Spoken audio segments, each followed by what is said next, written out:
Hello friends, நான் Anandhi frame. எல்லோரும் எப்படி இருக்கீங்க? எல்லோரும் நலமுடனும் வளமுடனும் இருக்கணும் அப்படின்னு சொல்லி கடவுள்கிட்ட பிரார்த்தனை பண்ணிக்கிறேன். என்னோடய ஒன் டே ரொட்டீன் தான் நம்ம இன்றைக்கி பார்க்க போகிறோம். நான் எவ்வளோ பிஸியாக நான் அந்த டே ஃபுல்லாக நான் வேலை செஞ்சேன் அப்படிங்கிறத நான் உங்கள் கூட ஷேர் பண்ண போகிறேன். வாங்க பார்க்கலாம். இப்போ பார்த்தீங்கன்னா, என்னோடய கணவர் சென்னை கிளம்பிட்டாரு. ஸோ அவருக்காக தான் நான் எந்திரிச்சதேவும் 4:30க்கு. அவருக்கு 7:00 ஃப்ளைட் இருந்தது. அதனால் 2 ஹவர்ஸ் பிஃபோரே அங்கே போகணும். அதனால் கொஞ்சம் டீ மட்டும் போட்டு தரலாம், வெறும் வயிற்றில் எப்போயுமே வெளியில் கிளம்பக்கூடாது அப்படிங்கிறது. அதனால தான் டீ மட்டும் நல்லா சூடாக போட்டு கொடுத்தாச்சு. அவர் குடிச்சிட்டு ஒரு 5:00 வீட்டிலேருந்து கிளம்பிட்டார். சரி, எனக்கு அதுக்கப்புறமா தூக்கமும் வரல. சரி, ஓகே அப்படின்னு சொல்லிட்டு என் பொண்ணுக்கு காலேஜ் இருந்தது. முன்னாடி நாள் நைட்டே சொல்லிட்டேன், எனக்கு எக் புர்ஜி சப்பாத்தி தான் வேணும் அப்படின்னு சொல்லிட்டு. அது எக் புர்ஜி தான் பண்ணுறதுக்காக நான் எல்லாம் எடுத்து வச்சிட்டேன். அது எப்படி பண்ணுறது அப்படிங்கிறது பார்க்கலாம். ரொம்ப டேஸ்டியான ஒரு ரெசிபி. ஒரு ஆனியன் வேணும், ஒரு தக்காளி, அதுக்கப்புறமா பார்த்திங்கன்னா கறி லீவ்ஸு, கொத்தமல்லி எல்லாமே எடுத்துக்கணும். எண்ணெய் போட்டுட்டு அதில் கடுகு, உளுந்தப்பருப்பு, ஜீரகம் கொஞ்சம் போட்டு நல்லா தாளிச்சிக்கோங்க. நல்லா வெங்காயம் நல்லா பொடி பொடியாக கட் பண்ணி அதில் சேர்த்திக்கோங்க. கொஞ்சம் உப்பு, மஞ்சள் பொடி எல்லாம் போட்டுக்கோங்க. அதே மாதிரி தக்காளியும் பார்த்திங்கன்னா நல்லா கையில் நசுக்கி விடுங்க. அப்போ தான் அந்த சாரெல்லாம் இறங்கும். கூடவே ஒரு டீஸ்பூன் அளவுக்கு கிச்சன் கிங் மசாலாவும் சேர்த்திக்கோங்க. ரொம்ப டேஸ்டியாக இருக்கும். ஒரு அரை கிளாஸ் அளவுக்கு தண்ணி ஊற்றிட்டு கொத்தமல்லியும் போட்டுட்டு அதுவும் நல்லா வதக்கி எடுத்துட்டிங்க அப்படின்னா சூப்பராக நல்லா அது நல்லா மசிஞ்சிரும். அதுக்கப்புறமா 2 எக்கு போட்டு எத்தனை எக்கு வேணுமோ அந்த மாதிரி போட்டுக்கோங்க. நான் 2 எக்கு தான் போட்டேன். அதுக்கப்புறமா ஒரு டீஸ்பூன் அளவுக்கு நல்லா பெப்பர் போட்டுட்டு நல்லா கலந்து விட்டீங்க அப்படின்னா எக் புர்ஜி ரெடி ஆகிடும். என்னோடய பொண்ணு பார்த்திங்கன்னா மார்னிங் பிரேக்ஃபாஸ்ட் சாப்பிடவே மாட்டாள். எப்போயுமே ஸ்கிப் பண்ணுவாள். அவளுக்கு பிரேக் டைம் பார்த்திங்கன்னா 10:30க்கு வரும். அந்த டைமில் பார்த்திங்கன்னா மேங்கோ மட்டும் சாப்பிட்டுக்குவாள். அதனால் மேங்கோ கட் பண்ணி கொடுத்தாச்சு. லஞ்சுக்கு பார்த்திங்கன்னா சப்பாத்தி அந்த மாதிரி எடுத்துக்கிட்டா. எனக்கு பிரேக்ஃபாஸ்ட்டுக்கு சப்பாத்தி, எக் புர்ஜி தான். அதுக்கப்புறமா பார்த்திங்கன்னா மார்னிங் ஆஸ் யூஸ்வல் ரொட்டீன் நம்ம ட்ரெஸ் எல்லாம் வாஷ் பண்ணுறதுக்காக போட்டாச்சு.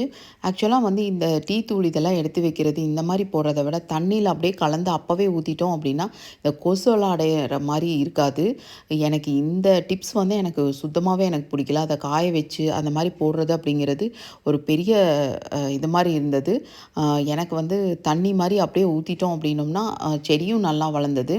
ஆக்சுவலாக அங்கே இப்போ பார்த்திங்கன்னா பெங்களூரில் ரொம்ப கிளைமேட் ரொம்ப மாறிடுச்சு. துணியே காயறதில்ல. இப்போ ஃபுல்லாக ட்ரையர் தான் யூஸ் பண்ணுற மாதிரி ஆகிடுச்சு. இது பார்த்திங்கன்னா ஒரு 1.5 மணி நேரம் ஓடிச்சுனாலே போதும். உங்களுக்கு துணியை அப்போவே நம்ம மடித்து உள்ளே வச்சிடலாம். எண்ணெய் கொஞ்சம் ரொம்ப சுருக்கமாக இருக்கும். அப்போவே நீங்கள் உள்ளே இருந்து எடுத்த உடனே நீட்டாக கையை போட்டு நல்லா தேய்ச்சி நீங்கள் மடித்து வச்சிங்க அப்படின்னா நீட்டாக இருக்கும். நான் அப்படி தான் அந்த வேலை எல்லாமே ஒரு 11க்குள்ளார நான் இதெல்லாம் முடிச்சிட்டேன். என்னோடய கணவரோட ட்ரெஸ் பார்த்திங்கன்னா 3 நாளாக காஞ்சிட்ருக்குது. காயவே இல்லை. அவ்வளோ வெயிலே இல்லாத மாதிரி இருக்குது. அதனால தான் இப்போ ட்ரையர் யூஸ் பண்ண ஆரம்பித்தாச்சு. இல்லை எப்போ மழை வருதுன்னே சொல்ல முடியல. அந்தளவுக்கு மழை வந்துக்கிட்டே இருக்குது.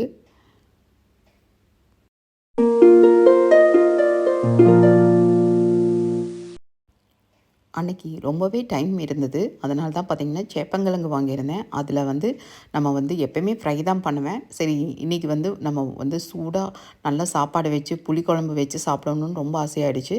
அதனால் எனக்காக நான் செஞ்சது தான். இந்த சேப்பங்கிழங்கு நிறைய பேர் வாங்கவே மாட்டாங்க. ஏன்னா இது ப்ராசஸிங் நிறையா இருக்கும் அப்படிங்கிறதுக்காக. நான் எனக்கு ரொம்ப பிடிக்கும் இந்த கிழங்கு. அதனால் நான் அடிக்கடி இது செய்வேன். இது பார்த்திங்கன்னா நான் காலையிலேயே வேக வச்சு எடுத்து வச்சிட்டேன். கழுவிட்டு நீங்கள் இந்த மாதிரி மண் பாத்திரத்தில் வச்சு ஒரு 5 நிமிஷம் வேக வச்சிங்க அப்படின்னா இந்த மாதிரி வெந்துடும். இந்த மாதிரி வெந்ததுக்கப்புறமா ஆறுனதுக்கப்புறமா தான் நம்ம தோலெல்லாம் உரிக்க முடியும். கொஞ்சம் எண்ணெய் போட்டே நீங்கள் வேக வச்சிங்க அப்படின்னா ஈஸியாக இருக்கும் அந்த தோல் எடுக்கிறது. அந்த மாதிரி எடுத்து தோலெல்லாம் உரித்து எடுத்து வச்சுட்டு இதுக்கு சின்ன வெங்காயம் தான் வேணும் இந்த காரக்குழம்பு பண்ணுறதுக்கு. அப்போ தான் டேஸ்டியாக இருக்கும். இந்த கிழங்குல இருக்கிற இந்த தோலெல்லாம் எடுக்கிறது தான் ஒரு பெரிய ப்ராசஸிங்கேவும். அதனாலேயே நிறைய பேர் இது வாங்கவே மாட்டாங்க. பட் இந்த கிழங்கு நிறைய ஹெல்த் பெனிஃபிட்ஸ் நிறையா இருக்குது. ஸோ அடிக்கடி இது செஞ்சு சாப்பிட்டா ரொம்ப நல்லது தான். இப்போ நான் இந்த குழம்பு எப்படி நான் பண்ணினேன் அப்படிங்கிறத உங்கள் கூட நான் ஷேர் பண்ணுறேன். அதுக்கு பார்த்திங்கன்னா நம்ம அரைச்சி தான் இந்த குழம்பு பண்ணணும். அப்போ தான் ரொம்ப டேஸ்டியாக இருக்கும். இதுக்கு சின்ன வெங்காயம் தான் வேணும். சின்ன வெங்காயம் ஒரு 1/4 கப் எடுத்துக்கோங்க. ஒரே ஒரு தக்காளி போட்டுக்கோங்க. அது கூட பார்த்திங்கன்னா 1/4 டீஸ்பூன் அளவுக்கு ஜீரகம், 1/4 டீஸ்பூன் அளவுக்கு சோம்பு, அப்புறம் 10-15 வெந்தயம் போட்டுக்கோங்க. அது கூட ஒரு 1/4 டீஸ்பூன் அளவுக்கு பெப்பரும் போட்டுக்கோங்க. குழம்பு மிளகாத்தூள் இருந்ததுன்னா அது வந்து ஒரு 4 டீஸ்பூன் போட்டுக்கோங்க. இது நல்லா காரமாக இருக்கணும். அப்போ தான் வந்து டேஸ்டியாக இருக்கும். அப்புறமா பார்த்திங்கன்னா கொத்தமல்லி பவுடர் பார்த்திங்கன்னா அது ஒரு 1½ டேபிள் ஸ்பூன் அளவுக்கு எடுத்துக்கோங்க.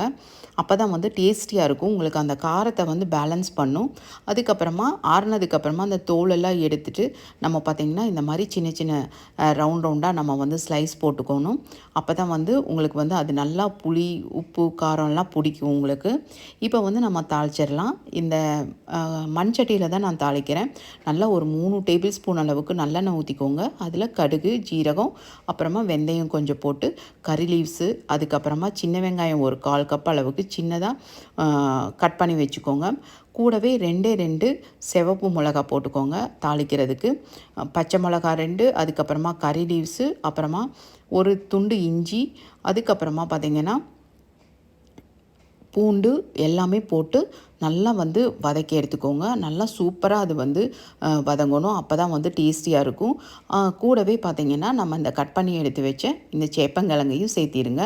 இது வந்து ஒரு 2 நிமிஷத்துக்காவது நல்லா வதக்கணும். அப்போ தான் வந்து அந்த ஒரு மாதிரி பிசுப்பு தன்மை இல்லாமல் இருக்கும்.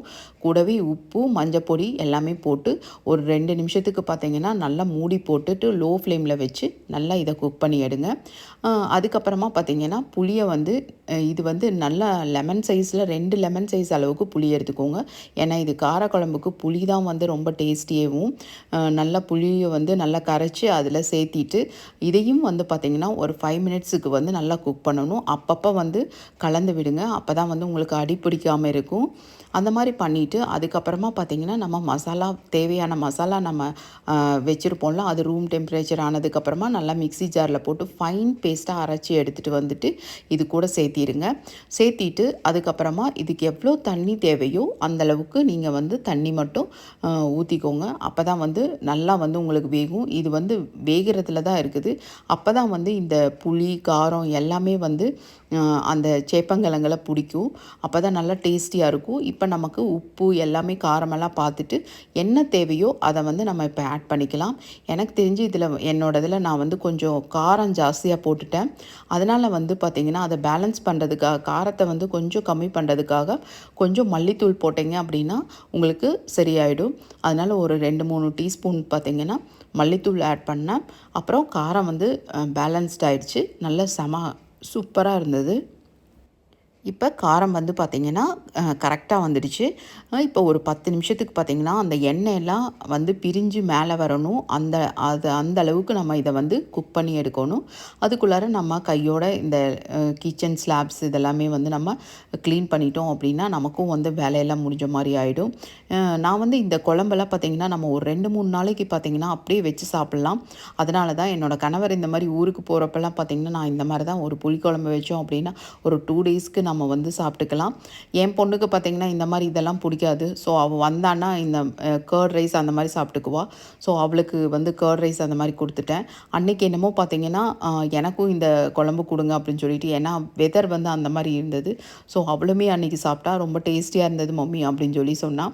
இப்படி தான் என்னோடய மத்தியான வேலையெல்லாம் ஒர்க்கெல்லாம் முடிஞ்சது. நான் இந்த குழம்பு வச்சு முடிக்கிறப்பவே பார்த்திங்கன்னா ஒரு 2:00 அந்த மாதிரி ஆயிடுச்சு. ஏன்னா நான் வந்து மெதுவாக தான் அன்றைக்கி ஃபுல் டே வேலை செஞ்சுட்டு இருந்தது. அப்பப்போ அந்த க்ளீனிங் ஒர்க்கு எல்லாமே பண்ணது. என்னோடய பொண்ணு வர்றதுக்கு பார்த்திங்கன்னா 5:00 ஆகிடும். ஸோ அதனால் பார்த்திங்கன்னா எனக்கு அந்தளவுக்கு டைமும் இருந்தது. சரின்னு சொல்லிட்டு என்னோடய வேலையெல்லாம் முடிகிறப்பவே பார்த்திங்கன்னா ஒரு 2:30 அந்த மாதிரி ஆகிடுச்சு. அப்போ பார்த்திங்கன்னா நல்லா சூடாக குழம்பும் ரெடி ஆகிடுச்சு. அதுக்கப்புறமா பார்த்திங்கன்னா நல்லா ரைஸோட சூடான சாப்பாடு வச்சு நல்லா சாப்பிட்டாச்சு. சாப்பிட்டுட்டே ஒரு மூவியும் பார்த்துட்டேன். அந்த மூவி பார்த்து முடிக்கிறதுக்குள்ளாரையே பார்த்திங்கன்னா என் பொண்ணும் வந்துட்டா.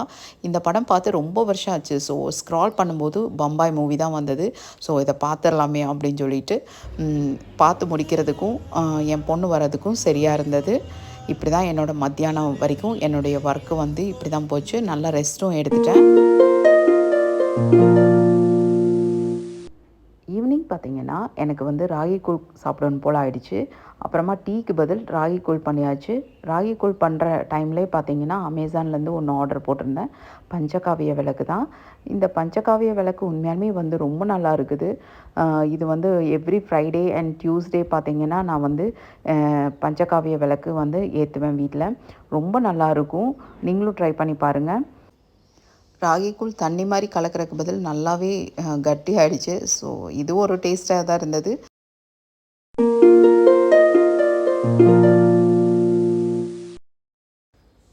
நைட்டு டின்னருக்கு பார்த்திங்கன்னா எனக்கும் என் பொண்ணுக்கும் மட்டும்தான். சரி அவகேடா இருந்தது. அது பார்த்திங்கன்னா கொஞ்சம் பழுத்தும் இருந்தது. ஸோ அதில் வந்து சாண்ட்விச் பண்ணிடலாம் அப்படின்னு சொல்லிட்டு என் பொண்ணு தான் பண்ணுறா. இந்த மாதிரி ஐட்டம்ஸ் எல்லாம் அவள் சூப்பராக பண்ணுவாள். அந்த பழுத்த அந்த உள்ளே இருக்க அந்த பல்ப் மட்டும் எடுத்துட்டா. அதை எடுத்துட்டு அது கூட பார்த்திங்கன்னா ஒரு தக்காளி, அந்த தக்காளி உள்ளே இருக்கிற அந்த சீடெல்லாம் கூட ரிமூவ் பண்ணியாச்சு. அப்புறமா 2 ஆனியன் நல்லா சாப் பண்ணி உள்ளே போட்டுக்கிட்டா. கூடவே பார்த்திங்கன்னா உப்பு, 1 டீஸ்பூன் அளவுக்கு மிளகாத்தூள் போட்டுட்டு கொஞ்சம் 1/4 டீஸ்பூன் அளவுக்கு பெப்பரும் போட்டுக்கிட்டா. அதை நல்லா வந்து கலந்து விட்டுக்கிட்டா. அதுக்கப்புறமா ப்ரெட்டு வந்து சாண்ட்விச் ப்ரெட்டு தான் எடுத்துருந்தேன். எந்த ப்ரெட் வேணாலும் எடுத்துக்கோங்க, நல்லா தான் இருக்கும். இதை வந்து தேங்காய் எண்ணெயை போட்டு நல்லா வந்து டோஸ்ட் பண்ணி எடுத்து வச்சுக்கிட்டா. டோஸ்ட் பண்ணி எடுத்து வச்சுட்டு அதில் வந்து ஃபுல்லாக அப்படியே வந்துட்டு ஃபுல்லாக ஸ்ப்ரெட் பண்ணி கொடுத்தா. ரொம்ப ரொம்ப டேஸ்டியாக இருந்தது. அவ்வளோ அமேசிங்காக இருந்தது. இது உண்மையாலுமே ஹெல்த்தியாகவும் கூட இருக்கும். இது வந்து ஸ்நாக்ஸ் ரெசிபியாக கூட நம்ம வந்து குழந்தைகளுக்கு கொடுத்து விடலாம். அவ்வளோ டேஸ்டியாக இருந்தது. எனக்கு வந்து எப்பயுமே வந்து இந்த ப்ரெட் வெறும் நான் டோஸ்ட் பண்ணி சாப்பிட்றது தான் சாப்பிடுவேன். என் பொண்ணு தான் இதை வந்து எனக்கு பழக்கி விட்டா. ரொம்ப அமேசிங்காக இருந்தது. கண்டிப்பாக ட்ரை பண்ணி பாருங்கள். இந்த வ்ளாக் பிடிச்சிருக்கும்னு நான் நினைக்கிறேன். இந்த வ்ளாக் பிடிச்சிருந்ததுன்னா கண்டிப்பாக வந்து நம்ம சேனலை லைக் பண்ணுங்கள், சப்ஸ்கிரைப் பண்ணுங்கள். நெக்ஸ்ட் ஒரு இன்ட்ரெஸ்டிங்கான வ்ளாகில் பார்க்கலாம். தேங்க்ஸ் ஃபார் வாட்சிங்.